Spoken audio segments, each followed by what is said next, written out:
We have come to the most recently released video game that will be appearing on this countdown. Released June 2nd, 2023, Street Fighter VI is a game I worried about including precisely for that reason. Because it's not just that it was only a couple months old when I started this project, but also that it's a live service game. Fear definitely informed how nice I was to Street Fighter VI despite my love for it. Fear that predatory monetization would creep in as time went on. Fear that reactionary voices in the community would pressure Capcom into pushing out hastily made populist balance patches that would harm the game. Or fear that it just doesn't hold up for me with time.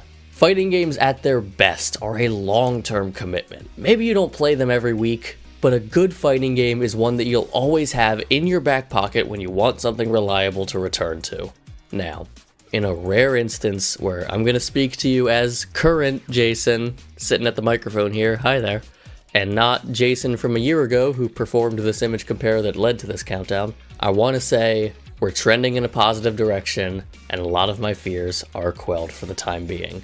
Because of that, I feel even more confident in the reasons that I love Street Fighter VI and were true back when I did this image compare.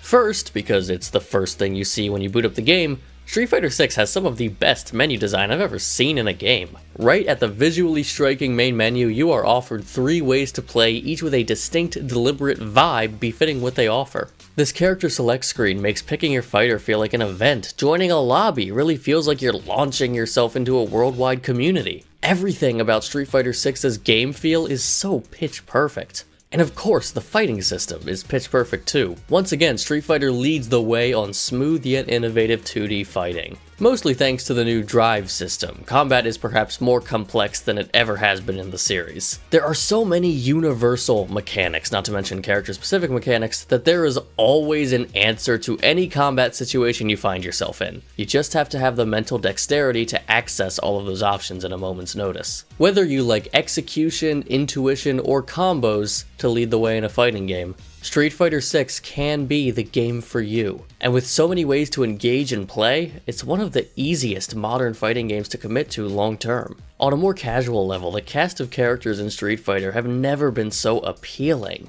Most receiving massive redesigns and animations that put their personality front and center more than they ever have before. I can't remember the last time I had so many characters I was genuinely interested in committing to in a game like this. As of taping this segment, Street Fighter VI is on course to be remembered as an all-time great for the genre, and even if that doesn't end up happening, I personally am extremely excited for the journey I will take with this game as it continues to grow and expand.